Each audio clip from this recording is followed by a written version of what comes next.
Kemudian wal malaikatu tastaghfiru lahu. Kemudian malaikat memintakan ampun kepada orang yang tadi berselawat enggak khusyuk. Wa tad'ulah juga berdoa kepada tadi orang yang berselawat enggak khusyuk. Jadi selawat enggak khusyuk aja tuh dapat rahmat 10 serta diberikan keutamaan oleh Allah, dan para malaikat juga ikut beristighfar dan mendoakan orang tersebut. Itu enggak khusyuk, Pak. Bagaimana kita bisa bayangkan yang khusyuk? Kemudian ditanya, lalu bagaimana untuk orang yang hadirul qalbi? Kolbunya bisa hadir, artinya tuh bisa khusyuk, bisa menikmati nikmatnya berselawat kepada Rasulullah SAW. Dijawab Rasulullah SAW, pahala orang yang itu la ya'lamu qadra illallah. Tidak ada satupun yang mengetahui pahala orang yang khusyuk berselawat kepada Nabi Muhammad sallallahu alaihi wasallam. Ada malaikat yang bisa menghitung banyak turunnya hujan. Nah, ini saya gara-gara hujan saya jadi ingat cerita tadi. Itu bukan hanya, kita masuk ke ngajinya. Kemarin terakhir sampai qala al-Bujairimi. Idza nawa at-tahiyyata ma'a fardin masalan. Nah, kata Imam Bujairimi gini. Kalau kamu niat sholat tahiyatul masjid berbarengan dengan fardu, artinya dia sholat subuh sekaligus include. Apakah itu dapat sholat tahiyatul masjid? Misalnya kita datang pas qomat, kan gak mungkin juga sholat sunnah tahiyatul masjid tambah lagi sholat qobliyah subuh. Akhirnya kita otomatis ngejar keutamaan berjamaahnya. Tapi kata Imam Bujairimi, idza nawa at-tahiyyata ma'a fardin masalan. Seandainya dia niat tahiyat berbarengan dengan fardu, hasola sawabuha ittifaqan, maka hasilnya mendapatkan pahala keduanya menurut kesepakatan. Wa idza nafaha fala yasulu ittifaqan. Nah, seandainya dia sendiri-sendiri, enggak, fardu, sunnah, tahiyat, fala yahsulu ittifaqan, ya maka dia enggak hasil, enggak dapat pahala. Fa in atlaqa hasala sawabu alal mu'tamadi, maka seseorang itu akan mendapatkan ganjaran sesuai dengan tadi keyakinannya. Misalnya Pak Mul yakinnya kalau saya sholat subuh kemudian ketinggalan qobliyah, langsung aja ikut jamaah bareng, include termasuk tahiyatul masjid. Kenapa ikut tahiyatul masjid? Karena memang sholatnya di masjid. Tapi kalau sholatnya di rumah di musola yang nggak masuk. Faida farokta mina rok'ataini, maka apabila kamu telah selesai dari 2 rakaat tadi tahiyatul masjid, sholaitahuma li sunnatil fajri, maka sholat selanjutnya disebut sholat sunnah fajar aulit tahiyati, atau sholat sunnah tahiyatul masjid. Jadi sholat sunnah fajarnya di rumah, nyampe masjid sholat sunnah tahiyatul masjid. Setelah sholat sunnah tahiyatul masjid, baru fanwi al-i'tikafa, baru niat i'tikaf. Niat i'tikaf dulu apa sholat tahiyatul masjid dulu? Biasanya tahiyatul masjid dulu. Tahiyatul masjid dulu. Setelah sholat tahiyatul masjid, baru niat nawaitul i'tikafa fi hadzal masjidi taqarruban ilallah. Wa huwa, dan adapun i'tikaf. I'tikaf itu siapa sih i'tikaf? Menurut kitab ini, i'tikaf itu adalah al-lubsu fil masjidi biniyatil i'tikafi, yaitu berdiam diri di dalam masjid dengan niat i'tikaf. Kalau di dalam kitab Fathul Qorib itu secara lugat, i'tikaf itu adalah iqamatu syai'i bin syarrin au khairin. Diamnya sesuatu di dalam tempat kebaikan ataupun tempat buruk. Maka dulu santri-santri sering bercanda. Dari mana i'tikaf lugotan? Padahal habis main PS, habis kabur dari pesantren, terus ketahuan subuh sama pengurus. Dari mana? I'tikaf. Di mana? Tebuireng. Kalau di misalnya pesantren, Tebuireng itu kan nama kampung, nggak bilang pesantren dia, Tebuireng. Lugotan, artinya dibelesetin tuh. Tapi secara istilahan dan syar'an, i'tikaf itu iqamatun bi masjidin bi sifatin maksusatin, yaitu berdiam diri di masjid. Kenapa yang disebut masjid? Karena masjid itu bisifatin maksusatin, punya sifat yang khusus. Setiap minggu dibuat tempat kumpulnya umat manusia, namanya sholat Jumat, dan dijaga sholat jamaah rawatibnya. Jadi kalau masjid sampai nggak ada sholat rawatibnya, ya jadi musola aja. Jadi masjid itu, makanya banyak musola naik masjid ya, Pak Ketua DKM. Wah nggak kuat kita, nanti nggak ada jamaah rawatibnya soalnya. Yang nggak ada tuh zuhur sama asar katanya. Kalau maghrib isya subuh aman lah katanya. Tapi zuhur asar itu yang kita berat itu. Karena kita ada yang masih kerja, pulangnya ba'da asar dan lain sebagainya. Jadi i'tikaf itu sahnya di masjid. Biniyatil i'tikafi, dengan niat i'tikaf. Kenapa niat i'tikaf? Li'annahu sunnatun mu'akkadatun. Karena i'tikaf itu sunnatun mu'akkadatun kulla waktin, setiap waktu. Misal lagi iseng ke masjid, udah, walaupun beberapa menit niat aja nawaitul i'tikaf fi hadzal masjid taqarruban ila Allah. Jumatan, misalnya wah ngantuk banget ini kayaknya dengerin khotibnya, udah nggak apa-apa, seandainya ketiduran tapi dengan posisi yang tidak membatalkan wudu, niat i'tikaf, ya syukur-syukur bisa dengerin khotibnya. Dulu saya diprotes gitu, bang itu gimana bagi orang yang nggak dengerin khotib, itu kan termasuk rukun gitu. Makanya disebut fala jum'atalah, faman lago fala jum'atalah, bukan yang nggak sah jumatannya tapi nggak sempurna jumatannya. Kenapa? Faqad rawa, karena sungguh meriwayatkan an Rasulillah sallallahu alaihi wasallam. Rasul sallallahu alaihi wasallam bersabda, "Man, adapun orang i'tikaf, beriktikaf siapa man? Ada seorang i'tikaf wa qanaqatin." Ma mana wa qanaqatin? Maknanya itu wa qanaqatin apa namanya? Miqdaru zamani halbin naqatin. Jadi hadis ini, barang siapa yang i'tikaf sesaat, sebagaimana waktunya sebatas orang memerah susu onta. Kalau lagi merah tuh berapa detik tuh? Sama ketika kita ke masjid, hitungan detik atau menit, tetap disunahkan niat i'tikaf agar mendapatkan faka'annama. Kenapa? Orang yang i'tikaf tadi sesaat tadi, faka'annama a'taqona samatan, maka seakan-akan mendapatkan pahala sebesar membebaskan budak. Luar biasa. Nah, makanya masuk surga tuh jalur ilmu cepet bener. Begini pahalanya gede. Ngaji nggak bawa buku, nggak bawa pulpen. Kalau ditanya pulang, tadi nggak jawab pak, nggak tahu tuh lihat sekarang ada YouTube-nya katanya. Itu dapat pahalanya juga besar sekali. Melihat wajah gurunya atau melihat wajah orang soleh, senang aja, nggak perlu bagi duit, nggak perlu, senang aja. Wah itu pahalanya juga besar. Salam. Saya punya amalan di rumah tuh dari saya pulang mondok. Setiap ketemu orang tuh saya negornya udah kayak saudara. Wah pak, sehat pak. Mau dalam kostum apapun. Nah, ternyata orang senang. Wafuako itu bidomil fa. Ah ini nggak usah dibaca.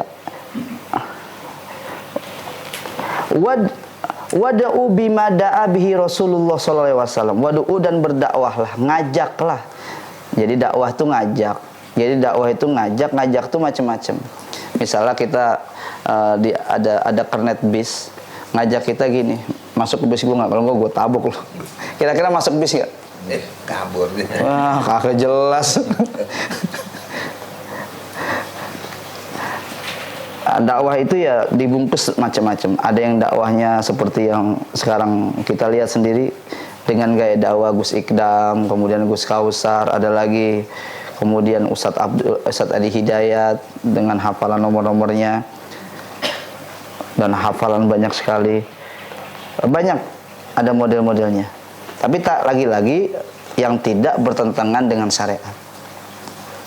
Kalau ikhtilat, dia campur aduk antara laki-laki dan perempuan, kemudian tidak ada batasan. Nah itu ada yang memakruhkan, ada yang mengharamkan.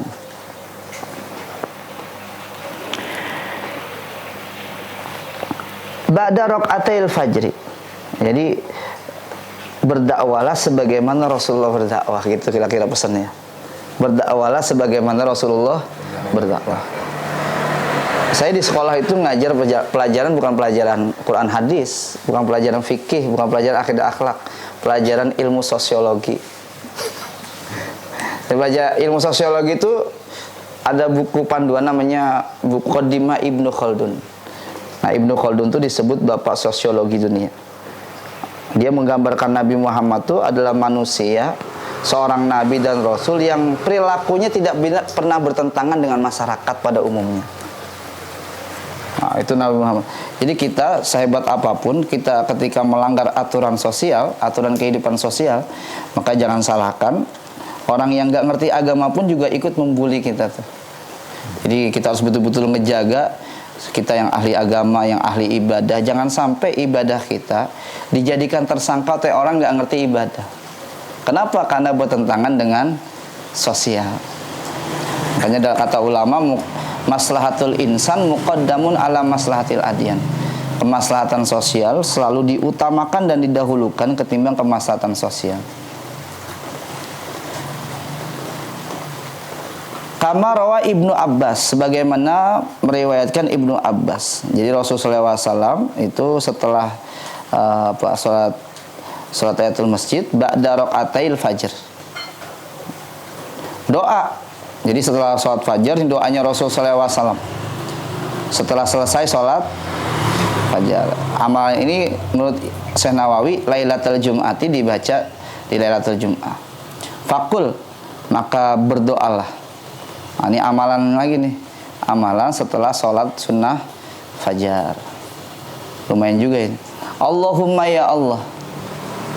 Ikutin dulu deh. Bismillahirrahmanirrahim. Bismillahirrahmanirrahim. Allahumma inni as'aluka rahmatan min indika tahdi biha qalbi wa tajma'u biha syamli wa talummu biha sya'si wa taruddu biha ulfati wa tuslihu biha dini wa tahfazu biha ghaibi wa tarfa'u biha syahidi wa tuzakki biha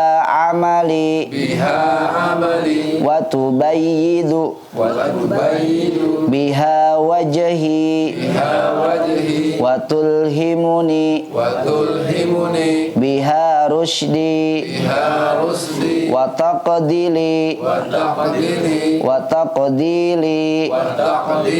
biha hajati wa ta'simuni biha min kulli su'in.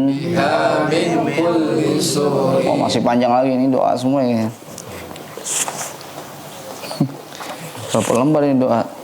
Oh, sampai selesai doa. Sampai selesai bab ini isinya doa. Allahumma ya Allah, ini sesungguhnya aku as'aluka memohon kepadamu rahmatan kasih sayang min indika dari sisimu. Maksudnya rahmatan adalah min fadlika wa karamika. Jadi rahmat Allah Subhanahu wa taala itu termaktub daripada keutamaan dan kemuliaan Allah Subhanahu wa taala. Jadi kita minta ridhonya Allah Subhanahu wa taala, Allah turunkan rahmat di atas rahmatnya yang Allah ridhoi, keutamaan di atas keutamaan yang engkau ridhoi, kemuliaan di atas kemuliaan yang engkau ridhoi. Jadi stempelnya tuh ridho. Wa fi riwayatin bisukutil lafzi min indik. Dalam sebagian riwayat itu min indikanya enggak dibaca. Allahumma inni as'aluka rahmatan tahdi biha. Tahdi semoga engkau memberikan petunjuk biha sebab rahmat qalbi hatiku. Agar hatiku selalu at-taqarrubu ilallah. Wa tajma'u biha syamli, dan engkau mengumpulkan biha sebab rahmat samli. Samli itu kemumutan, kesumpekan. Jadi Allah kumpulkan sebab-sebab rahmat ini, sumpah kita selesai. Jadi rahmatnya Allah itu luar biasa. Makanya dalam beberapa teks itu disebut ar-raja awsa'u minal khawf. harapan kita kepada Allah tuh harus lebih besar ketimbang takutnya kita kepada Allah. Jadi dulu ada cerita gini. Ada seorang kekasih Allah Subhanahu wa taala itu kalau istighfar, kalau baca la ilaha illallah itu bisa ribuan kali satu hari. Jadi dia mikir, ya Allah ini bagaimana? Itu istighfar udah 1000 kali. Jadi terlintas di dalam hatinya saja tuh hal-hal yang seakan-akan tidak terima terhadap qadar-qadarnya Allah Subhanahu wa taala. Wah, itu ngerasa berdosa sekali. Akhirnya ada satu orang yang zikirnya biasa aja. Dia zikirnya 1000, yang sebelahnya zikirnya 3 kali terus tidur. Habis zikir 3 kali terus pulang. Akhirnya pas ditakdirkan tuh mereka bertemu di surga. Ternyata selevel surganya. Terus dia nanya, ya Allah, ini perasaan yang zikirnya bareng saya nggak pernah lama. Masa harga diri aku zikir sejam 2 jam lah, ini cuman 2 menit. Paling lama 5 menit. Allahumma lantas jalan. Kalau udah setelah Allahumma lantasnya dia pulang aja langsung. Akhirnya dia nggak terima. Terus jawaban yang zikirnya sedikit lucu gini. Saya tuh istighfar sedikit karena saya yakin betul Allah tuh Maha Pengampun. Kalau sampean kan suuzon Allah nggak ngampunin, makanya zikirnya banyak. Karena suuzon. Jadi ada mazhab yang zikirnya banyak. Itu silakan monggo untuk membersihkan hati, menghilangkan beberapa sifat-sifat kolbu yang namanya ria, ujub, hasad sebagainya. Tapi juga ternyata ada jalur yang misalnya bapak-bapak masih sibuk, masih punya kewajiban ibadah ghairu mahdhah di luar, masih kerja, masih punya urusan. Itu jalurnya yang tadi tuh. Husnuzon aja, 3 kali istighfar Allah ngampunin. Kenapa? Karena Allah kan punya asmaul husna namanya Ghafar. Jadi bayangkan kalau Allah waktu saya ditanya gini, Bang, kenapa Allah itu kan maha iroda, Allah tuh maha berkehendak, kenapa Allah nggak kehendaki semua hambanya itu muslim? Kenapa Allah nggak berkehendak semua umat manusia itu masuk Islam, semua umat manusia itu jadi orang soleh? Ya jawaban saya gini, kalau seandainya semuanya soleh di bumi ini, nanti sifatnya Allah yang namanya Ghafar-Ghafur nganggur. Jadi itu ternyata kita berbuat dosa itu yang tanpa kita sadari kadang-kadang itu tetap butuh istighfar, Pak. Karena kebaikan yang kita lakukan tetap ada sesuatu yang menyakitkan. Yang menyakiti hati orang maksudnya. Nah, tadi gitu. Jadi sama Allah tuh harus husnuzon. Wabil khusus qadarnya Allah Subhanahu wa taala. Antar masuk bab itu nih dalam doa ini. Wa talumu bidammil lam biha syaati. Kemudian Allah selesaikan 2 perkara yang ngungetin. Kita bingung nih, ada 2 perkara masalah. Mata faraqqa min umurain. Selesai wa taruddu biha ulfati, dan Allah kembalikan sebab rahmat kebahagiaan kita kembali. Salah satu keutamaan ngaji itu bisa bahagia. Udah masih ngaji masih cemberut aja. Masalah itu. Jadi salah satu kehebatan umat akhir zaman itu kata Rasulullah SAW, inna min khiyari ummati, sesungguhnya umat terbaikku adalah yadhakuna jahron min saati rahmatillah. Itu bisa tertawa seperti tadi. Karena min saati rahmatillah, saking luasnya rahmat Allah. Wa yabquna sirran min adabillah, dan dia bisa nangis terseduh-seduh dalam keadaan sunyi dan tidak diketahui siapapun karena saking luar biasanya azab Allah Subhanahu wa taala. Jadi kita mazhabnya tuh mazhab yang ketawa aja, Pak, ketawa bahagia. Tapi kalau sendiri itu nangis pada Allah. Jangan di depan orang kita nangis. Terus pas lagi sendiri ya diam aja.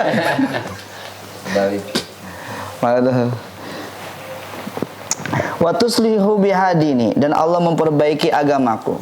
Wa tahfazu biha ghaibi, dan Allah menjaga hatiku. Ghaibi batini bi kamalil imani wal akhlak, yaitu Allah menjaga terhadap kesempurnaan iman dan akhlak itu.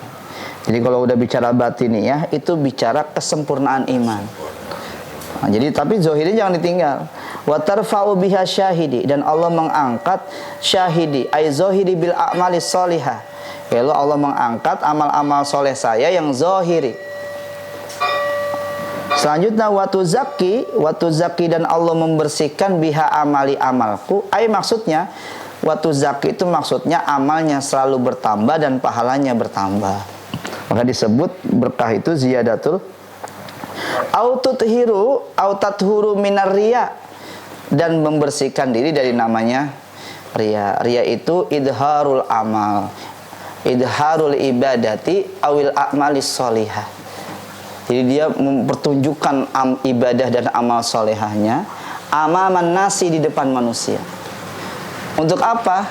Agar liyarauhu, agar orang tadi itu melihat amalnya dia.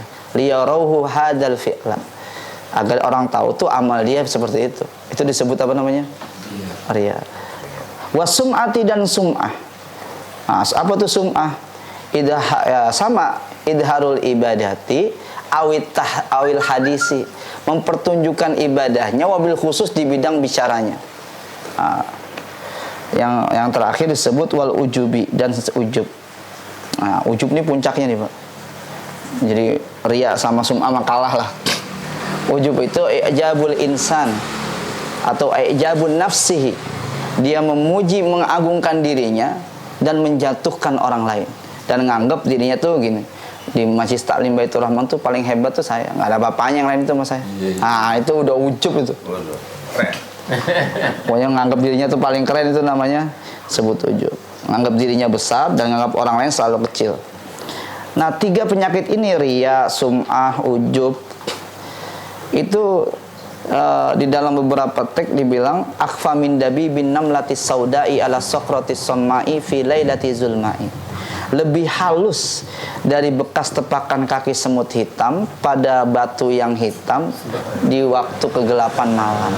Kelihatan nggak kira-kira?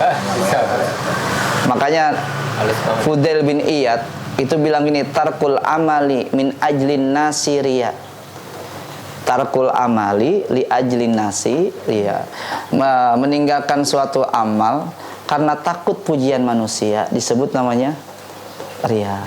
Atau yang kedua wa fi'lul amali atau wa fi'lul amali li ajlin nasi syirkun. Jadi meninggalkan suatu amal karena takut dipuji manusia, syirik. Saya pernah nyampein kayak waktu di sini. Gimana gambarannya? Ya udah, nasnya dicoret. Berarti tarkul amali li ajlillah wa fi'lul amali li ajlillah. Jadi nasnya dihapus, diganti Allah Subhanahu wa taala. Bahkan dalam beberapa teks dibilang fala yajuzu li muslimin. Fala yajuzu itu bermakna haram. Fala yajuzu maka haram li muslimin, bagi seorang muslim, ayat truko, meninggalkan suatu amal as-solihah, yang soleh, atau amal soleh, takut karena khaufan minar riya wa sum'ati wal ujub. Jadi haram hukumnya meninggalkan satu amal karena takut dibilang riya, sum'ah, ama ujub. Terlebih ibadah itu minal furud atau minal faraidi, dari ibadah-ibadah yang wajib, kasolatil maktubati wasiyami fi syahri Ramadan. Jadi bapak jangan kenapa nggak buka sholat maghrib? Saya dibilang soleh lah. Itu haram. Meninggalkan. Jadi sholat maghrib, sholat isya 5 waktu tadi, mau dibilang riya kayak, mau dibilang sum'ah kayak, mau dibilang belagu kayak, itu tetap kita kerjain. Kecuali ibadah-ibadah yang lain, ibadah-ibadah sunnah sebenarnya. Tapi kalau ibadah-ibadah wajib, pantang itu harus tetap dijalankan. Wa tubayyidu biha wajhi, dan semoga Allah memberikan cahaya sebab rahmat itu wajhi, wajahku. Maksudnya yaumal qiyamati, di hari kiamat. Wa tulhimuni, dan Allah memberikan ilham kepadaku biha sebab rahmat tadi, rusdi petunjuk, solaha hali fil hali wal mal, yaitu kebaikan keadaanku, baik dalam keadaan ataupun materialistik. Saya dulu malu paham, guru saya bilang gini, memang harta kita di dunia ini tidak jadi standar kita tuh bakal hidup bahagia di akhirat. Tapi ada bukti keberkahan Anda hidup di dunia ini dengan bertambahnya kebaikan secara material. Oh ternyata Imam Ghazali. Salah satu adalah doanya watulhimunu biha rusdi ay solaha hali fil hali wal mal. Watuqdili hajati watu'simuni, dan Allah mengabulkan kebutuhan kita dan menjaga kita biha min kulli su'in, dari setiap keburukan-keburukan. Itu salah satu keberkahan dan penjagaan Allah Subhanahu wa taala kepada kita yang hidup di dunia ini. Allahumma inni as'aluka imanan daiman wallahu a'lam bishawab. Sampai sini ada yang ingin ditanyakan? Ustaz, tadi intisari daripada doa itu kan semua ridha Allah. Mungkin selintas saja bagaimana kalau sekarang kan kita ingin, tujuan kita memang ingin mencari ridha Allah. Gitu, supaya bisa menjaga, merawat, memelihara gitu, Ustaz. Sampai kita tuh merasakan bahwa Allah itu sudah ridho pada diri kita. Tapi gimana? Oke. Ridho secara bahasa itu disebut namanya menerima pemberian dari Allah. Jadi kalau kita udah nerima apapun yang Allah beri, baik jamali wa tajalli, baik tajallinya Allah, jamalinya gini, baik nikmat yang Allah beri ataupun musibah yang Allah beri, lah kok kita terima. Itu ridho secara bahasa. Secara istilahan kita tuh ngomong gini, ar-ridho bima qasamahullahu ta'ala lil insani wal ais. Jadi kita bisa ridho menerima segala keputusan Allah terhadap apapun yang diberikan, baik dalam kebutuhan kita ataupun kehidupan pada nyatanya. Itu disebut ridho. Jadi ridho itu bicara penerimaan kita terhadap semua qada-qadarnya Allah. Nah, kalau kita menerima itu disebut ridho. Jadi stempel kita itu sebenarnya ridho. Kalau sudah menerima apapun yang diputuskan Allah, qada-qadarnya Allah terima, itu ridho. Makanya Pak, saya pernah bercanda gini kan, mumpung kita belum jadi kekasih Allah, itu doa bisa direvisi. Tapi kalau udah jadi kekasih Allah tuh nggak bisa ngerevisi doa, menjalankan doa dan hajat yang dikerjakan. Karena dulu ada kekasih Allah kan, minta, ya Allah saya kan kekasihmu, tiap malam saya berdua denganmu, masa cuman makan sehari 3 kali aja saya harus kerja mati-matian.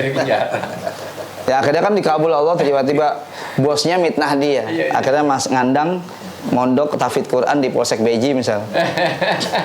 Ya Allah saya kekasihmu, masa makan aja, masa saya di penjara kena fitnah, engkau kok nggak bela katanya. Jawabannya kan sederhana, lah itu kan doamu, munajatmu kan, pengen makan tanpa, ya udah nangkene, ya udah dijalankan saja, nggak bisa direvisi. Pokoknya hati-hati betul berdoa. Pokoknya makan gratis. jadi kadang-kadang tuh ulama tuh semakin alim, semakin khosyah minallah, itu doa tuh mikir-mikir kadang-kadang. Karena tadi takut, khawatir, namanya dia dekat sama Allah kan dikabulnya cepet dan nggak bisa direvisi Pak, dijalankan. Misalnya Bapak ngomong ngetes doa, misalnya kayak soleh apa enggak ya? Kalau soleh kan doanya cepet. Nah coba aja dites. Allahumma inni as'aluka kama sa'ala nabiyyuna Muhammad sallallahu alaihi wasallam. Ya Allah, saya berdoa bermunajat kepadamu sebagaimana kekasihku bermunajat. Nah, kalau soleh langsung suruh jalanin itu. Nah, iya, akhirnya kan naik levelnya kan. Sing penting ridho, aku ridho ya Allah ambil keputusanmu. Ya itu disebut ridho. Jadi ya agar ibadah kita itu ya kita terima semuanya.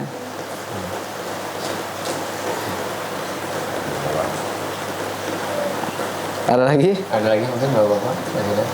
Ustaz, orang semakin banyak ilmunya, semakin banyak alasan, semakin banyak mujadalah, semakin banyak argumen gitu. Itu di hadapan Allah kayaknya alasannya ketemu aja. Nah, maka solusi yang Ustaz berikan itu tadi istighfar. Apakah itu pandangan Ustaz gimana ya kayak gitu? oh, bagaimana pandangan orang semakin alim atau semakin pinter tuh banyak alasan, banyak argumen, kemudian dia bisa ngeles nggak sana sini. Jadi itu ada segini, man ta'allama ilman Barang siapa yang belajar ilmu, kemudian wa amila biha wa lam ya'mal biha, dia sudah mengamalkan atau belum mengamalkan, itu tetap ganjaran, tetap surga Allah Subhanahu wa taala. Bedanya gini, kalau kita ditakdirkan jadi orang terkenal, ini orang hebat ini, atau orang yang tadi suka ngeles tadi itu karena keilmuannya, kalau ditakdirkan terkenal berarti dia bisa memperkenalkan ilmu Allah secara luas. Sebenarnya orang alim sih bukan ngeles ya, nambah khazanah sebenarnya. Oh itu salah, ternyata ada khazanah yang membenarkan. Kecuali memang statement itu mutlak haramnya. Misalnya dalil berargumen untuk menghalalkan yang haram, mengharamkan yang halal. Oh itu kita tentang semua.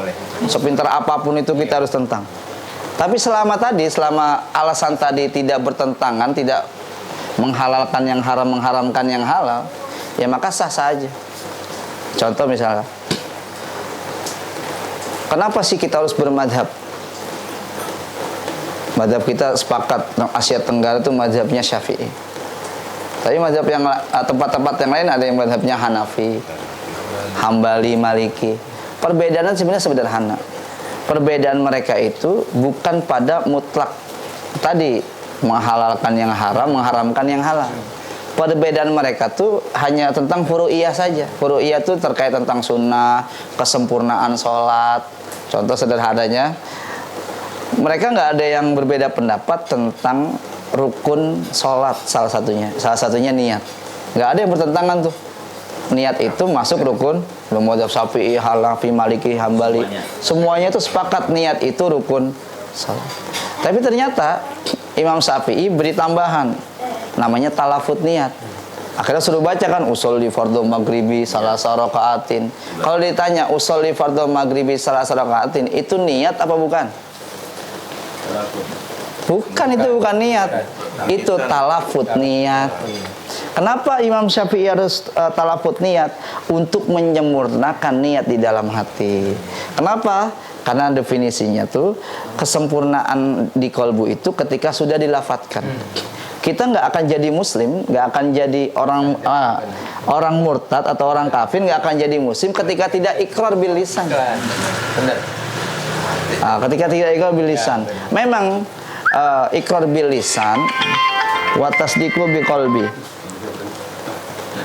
membenarkan di dalam hati. Jadi iman itu tasdiqu bil qalbi, tapi juga iqraru bil lisan. Kesempurnaannya tuh supaya apa? Supaya orang bisa tahu, oh ternyata dia sudah coba, dia udah percaya nih Allah tuh Tuhan yang satu, Nabi Muhammad nabiku, tapi dia nggak ikrar. Orang nggak tahu kalau dia sudah muslim. Nah, makanya mazhab Syafi'i mensunahkan talafut niat. Kok ada orang bertentangan, saling menyalahkan? Nggak ada tuh pelajarannya tuh, nggak ada tuh Nabi tuh ngajarin usolli. Padahal kan mereka bertentangannya tuh, setiap mazhab bukan bertentangan dalam usuli, dalam perkara dasarnya. Semuanya sepakat niat itu rukun. Sepakat semua tuh 4 mazhab. Perbedaannya tadi mazhab Syafi'i mensunahkan talafut niat. Tapi mereka nganggap apa? Talafut niat tuh sebagai akhirnya berantem gitu. Padahal nggak ada yang berantem tuh ulama-ulama dulu. Luar biasa. Tataran atasnya nyambung, tataran bawahnya yang berantem jadinya. Berantemnya di masalah. Ngaji yang nggak kelar mereka. Jadi dasarnya sederhana tuh, jika tidak bertentangan dengan syariat, ya itu sah-sah aja. Itu koridornya ya. Koridornya.